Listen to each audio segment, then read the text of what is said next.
सत्तू को आपने चॉकलेट के साथ ट्विस्ट किया, सत्तू को आपने बहुत सारे फ्लेवर्स के साथ ट्विस्ट किया, तो इसके साथ जो छेड़छाड़ जो आपने किया है, लोगों में कितना समय लगा ट्रस्ट बनाने में? क्योंकि लोग एक्सेप्ट बहुत लेट से करेंगे, क्योंकि सत्तू का एक अपना रोल है, एक अपना उनको मतलब सतुआनी एक दिन आता है जब हर एक बिहारी सतुआ खाता है, तो उनके सामने फ्लेवर्स को लाना कितना मुश्किल है, कितना ट्रस्ट बनाना मुश्किल है?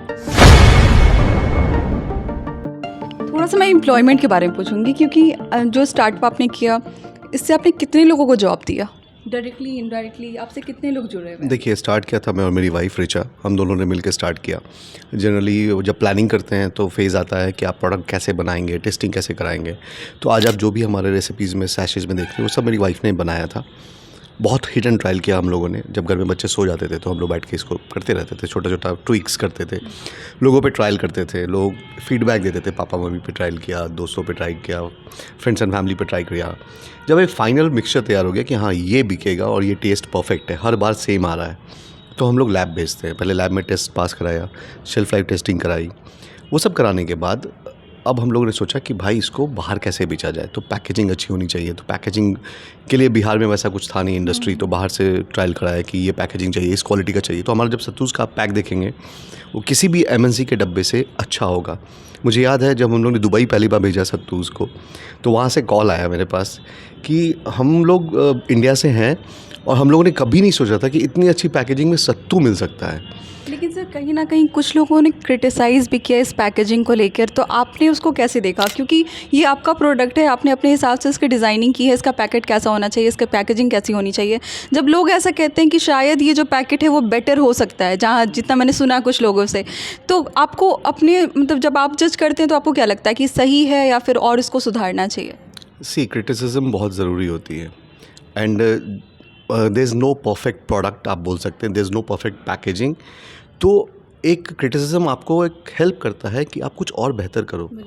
तो एक स्टार्टअप के लिए बहुत ज़रूरी होता है कि अपने प्रोडक्ट को परफेक्ट बनाने के चक्कर में वेट करते रह जाते हैं। हम लोग वो नहीं करते हैं। हम लोग सीधा ये प्लान करते हैं कि काम करना है, गलती होगी, मिस्टेक होगा और उसको ठीक करके आगे बढ़ेंगे। तो बहुत अच्छी बात है कि फीडबैक मिलता है, कोई कमेंट करता है या कोई बताता है कि भाई आपने ये थोड़ा गलत किया, ये अच्छा कर सकते हैं। तो शार्क टैंक में भी अमन गुप्ता ने कहा इसकी पैकेजिंग थोड़ी अच्छी हो सकती है, या पीयूष बंसल ने कहा हमें कि आप इसमें मार्केट मॉडिफिकेशन करो, मार्केट आइडेंटिफिकेशन करो। बहुत सारे गज़ल ने भी हमें बहुत अच्छा बात बोला। तो उन लोगों का जो फीडबैक हमें मिला कि आप ये कर रहे हो, आप इसको ऐसे बेहतर कर सकते हो। मुझे याद है जो एक होता नहीं, आपने एपिसोड शूट किया और आपको वो पार्ट नहीं दिखाया, तो एडिटिंग में एक पार्ट चला गया था। मुझे याद है लास्ट में जब हम लोग सब शूट ख़त्म कर रहे थे तो अमन गुप्ता जो सर थे वहाँ, उन्होंने हैट्स ऑफ किया कि सचिन जो तुम जहाँ कर रहे हो ना वो तुम ही कर सकते हो।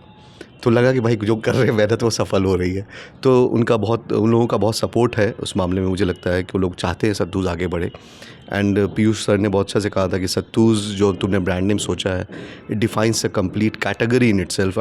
यू हैव रजिस्टर्ड ट्रेडमार्क, जो हम लोगों ने पहले से ध्यान रखा था। तो ये बहुत बड़ा हो सकता है, बहुत अच्छे से काम करते रहो। जैसा आपने शार्क टैंक के बारे में बताया, हम लोगों ने जब आपकी वीडियोस को देखा, या फिर एक एक बिहारी के बारे में जस्ट मैं बात कर रही हूँ, मुझे 5-6 लोगों ने ये कहा कि अरे ये तो पटना वाले सत्तूज़ वाले हैं जो वहाँ पे गए हैं। मतलब पर्सनली मैं ऐसा नहीं कि मैं शूट कर रही हूँ इसलिए बोल रही हूँ, मुझे ऐसा कुछ मैसेज आया कि ये सत्तूज़ वाले, एक बार फिर से जाइए आप उनका इंटरव्यू कीजिए। तो उसका एक्सपीरियंस कैसा रहा, जहाँ पर इतने बड़े बड़े माइंड सेट वाले लोग आते हैं, अपने अपने प्रोडक्ट्स को लेके आते हैं, एडवर्टाइज़ करते हैं, सामने दिखाते हैं, वहाँ पर आप अपने प्रोडक्ट को लेके जाते हैं, तो एक्सपीरियंस कैसा रहा शार्क टैंक का? शार्क टैंक जब इंडिया में अनाउंस हुआ था तो मुझे याद है सोशल मीडिया पे हम लोग कनेक्टेड है, रवि रंजन थे, उनके उस प्रोफाइल पे मुझे दिखा कि शार्क टैंक इंडिया लॉन्च हो रहा है। तो फटाफट अप्लाई किया, हम लोगों ने सेलेक्ट हुए। एंड आई रिमेंबर उस दिन मेरा बर्थडे ही था, तो 21 अगस्त बर्थडे था। एंटरप्रेन्योरशिप डे होता है इंटरनेशनल। तो उस दिन मुझे मेल आया कि आपको 23 को दिल्ली आना है। एंड मैं और मेरी वाइफ वॉज क्वाइट एक्साइटेड कि पटना में हम लोग उस दिन थे। एंड उस दिन मैं एक्चुअली उषा झा मैम के घर पे ही बैठा होता, उनके सामने ही वो मेल आया। तो मैम को मैंने कहा मैम देखिए आपके आशीर्वाद से अभी ये सेलेक्ट हुआ है। तो वो बहुत एक्साइटेड हुई कि अच्छा चलो कैसे जाओगे। तो एक दिन में मुझे दिल्ली पहुंचना था, तो ओवरनाइट हम लोग यहाँ से ड्राइव करके गए, मैं मेरी वाइफ दोनों बच्चे गए और नेक्स्ट डे दिल्ली पहुँचे। Overnight driving? हाँ, पूरी रात मैं ड्राइव करता रहा। तो वाइफ जगी हुई थी, साथ में मेरे बच्चे जगे रहे, रात भर मैं ड्राइव करके दिल्ली पहुँच गया। तो नेक्स्ट डे वहाँ शूटिंग हुई, वहाँ भी छोटा सा शूट हुआ। उसको वो फर्स्ट स्टेज कहते हैं। तो फर्स्ट स्टेज पास हुआ, वहाँ पे भी सत्तू पिलाया सबको, सबको बहुत पसंद आया। एंड देन फाइनली बॉम्बे बुलाया गया कि आपका सिलेक्शन हो गया, आप बॉम्बे आइए शूट के लिए। तो यहाँ से बॉम्बे गए हम लोग। शूटिंग के पहले धक धक होता है ना, कि डर होता है कि भाई इतना बड़ा स्टूडियो कभी देखा नहीं था, सेट देखा नहीं था, फिल्म का सेट कैसे होता है। तो फिल्म सिटी में थी वहाँ पे शूटिंग, हम लोग गए तो KBC का सेट लगा हुआ था वहाँ पे, ये सब देखा हम लोगों ने। तो मैं और मेरी वाइफ तो मतलब एक्साइटेड थोड़े थे, या सोचे एक्सपीरियंस होगा, फंडिंग मिले नहीं मिले कोई पता नहीं, बट ये कर लिया हम लोगों ने। और शार्क टैंक US को फॉलो करता था मैं, तो उसको देखते देखते मैंने कभी वाइफ को बोला था कि एक ना एक दिन यहाँ जाने का प्लान बनाऊंगा, शार्क टैंक में मुझे जाना है। तो बोलती ये सब क्या होता है? तो मैंने बोला स्टार्टअप आइडियाज़ पिच करते हैं लोग और फंडिंग मिलती है या वहाँ पे सपोर्ट मिलता है। तो जब शूटिंग हो रही थी तो शूटिंग का रिहर्सल होता है पहले कि आपको ऐसे कैमरा में देखना है, ये बोलना है, या आप सीधा बात करोगे और कैमरा अपने आप एंगल लेता रहेगा। तो समझ में आई बात कि ठीक है, कॉन्फिडेंटली आपको अपनी बात रखनी है। तो सबसे मेन पॉइंट मेरे लिए था कि सत्तू के बारे में लोगों को इन्फॉर्मेशन देना। आज शार्क टैंक की वजह से भी मान लीजिए कम से कम अगर 1 लाख लोग भी देखते हैं उस वीडियो को, तो सत्तू के बारे में जाने, सत्तूज़ के बारे में जाने, उनके यूज़फुलनेस के बारे में जान गए, मेरा काम हो गया। तो फंडिंग मिले नहीं मिले, वो सपोर्ट मिल गया वहाँ से। और वहाँ से एक आइडिया भी मिला हमें कि हम लोग फाइनल प्रोडक्ट क्यों नहीं बेच रहे। मैंने सत्तूज़ के सैशे बेचे, पाउडर बेचा, बट फाइनल प्रोडक्ट नहीं बेच रहा था, लिट्टी चोखा नहीं बेच रहा था, पराठा नहीं बेच रहा था। तो वो एक आइडिया वहाँ मिला, वो भी कर सकते वो भी कर सकते हो, वो करना चाहिए आपको। तो हम लोग वहाँ से वापस आए और अभिजीत नारायण हमारे को-फाउंडर हैं, उनको मैंने बोला सर ये करना है, अब चाहे जो फंड हो नहीं हो, मिले न मिले, करना है तो करना है।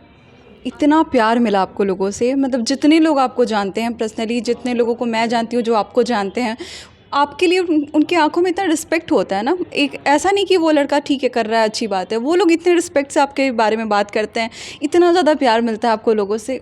कैसा लगता है, मतलब कि हेवी फील होता है कि भाई जो मैं सोच के कर रहा हूँ, इतने ऑनेस्टली कर रहा हूँ, दैट्स वाई लोग इतने कनेक्ट हो रहे हैं, पर्सनली कनेक्ट हो रहे हैं। नहीं देखिए, एक चीज़ होती है कि अगर कोई आपसे अच्छे से बात करता है या आपको खुशी से दुआ देता है या आशीर्वाद देता है, तो वो आप पे एहसान कर रहा है, मैं ये मान के चलता हूँ। आपको उससे ज़्यादा रिस्पेक्ट से उससे बात करनी है, उसके लिए उतनी ज़्यादा दुआ देनी है और उतना ही, मतलब अगर छोटा है तो आशीर्वाद देना है और आउट ऑफ द वे जाके भी हेल्प करना है। आपसे जितना हो सकता है उससे ज़्यादा कोशिश करें करने की। तो इट्स रिलेशनशिप में ना गिव एंड टेक जो बोलते हैं लोग, इट्स म्यूचुअल होता है। अगर आपको वो मिला है तो आपको वो करना भी है। अगर आपने किया है और सामने वाला नहीं कर रहा है तो आपको वो सिग्नल मिल गया है। या कोई सामने से अगर आपको थोड़ा सा भी इज़्ज़त नहीं दे, गलत से बात कर ले या कुछ भी ऐसा करे, निगेटिव कर ले, तो भाई एक बोझ हल्का हो गया ना। अब मुझे टेंशन नहीं लेना है। अगर मान लीजिए आपसे किसी ने गलत से बात किया तो वो आपके लिस्ट से आउट हो जाता है, राइट, आपके सोशल सर्कल से, आपके बाहर से, या आपके बारे में गलत बोल देता है। तो कोई अच्छा बोल रहा है, दैट मीन्स वो आप पे एक एहसान कर रहा है और आपको उसके साथ उसी तरह से रखना है। मैं बहुत आसान से इसको बोलूँगा कि जैसे लोग बैंक में बोलते हैं ना कि पैसा जमा कर रहे हैं और पैसा निकाल रहे हैं।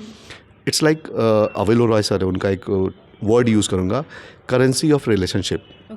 तो करेंसी ऑफ रिलेशनशिप में क्या होता है, आप दूसरे को पे करते हो, वो आपको इंटरेस्ट के साथ वापस करता है। कोई आपको पे करता है, आप इंटरेस्ट के साथ उसको वापस करते हैं। तो प्यार हो, मोहब्बत हो, इज़्ज़त हो, उसमें यही चलता है। और ये हम बिहारियों के रग रग में है। तो ये बहुत अच्छी बात है कि मैं ऐसे बोलूँगा, बिहार में हो या पूरी भारतीय संस्कृति में भी हो, कि हम लोग आपस में प्रेम फैलाने वाली बातें करते हैं। तो यहाँ नफ़रत वाली कोई बात ही नहीं है। जलन होता है, मैं बोलता हूँ यानी कि जलन एग्जिस्ट नहीं करता, ऐसा नहीं है। जलन भी एग्जिस्ट करता है, बट वो बहुत लिमिटेड लोगों में है और आपको फ़िल्टर आउट कर देना होगा। ह्यूमन नेचर है, वो सब में होता है, ऐसा नहीं है कि हम भगवान हैं या फिर ऐसा। मुझे याद है सर ने एक जगह लिखा था, मुझे अभी जस्ट रिसेंटली उनका लाइन कॉपी किया था कि लोग आपकी प्रशंसा करते हैं तो वो आपकी ही काबिलियत है, लोग अगर आपकी सबसे जलते हैं तो आपका जलवा है। हाँ। तो ज्ञानेश्वर सर ने ये बात लाइन लिखी थी फेसबुक में, मैंने कॉपी पेस्ट किया था उनका। तो ऐसे लोग जो यहाँ पे काम करके आगे बढ़े हैं वो हम लोगों के लिए आइडल हैं। उन्होंने भी 100 लोगों को नौकरी दी। हम लोग भी अगर आज 2 लोगों से 20 लोगों की टीम हुई तो 200 लोगों की टीम, आप लोग जो मेहनत कर रहे हैं, आज 4 लोगों की टीम है, पॉजिटिव मीडिया को आप आगे बढ़ा रहे हैं, तो ये बहुत बड़ी बात है। तो जो लोग पॉजिटिव हैं वो पॉजिटिव को हेल्प करेंगे ही करेंगे।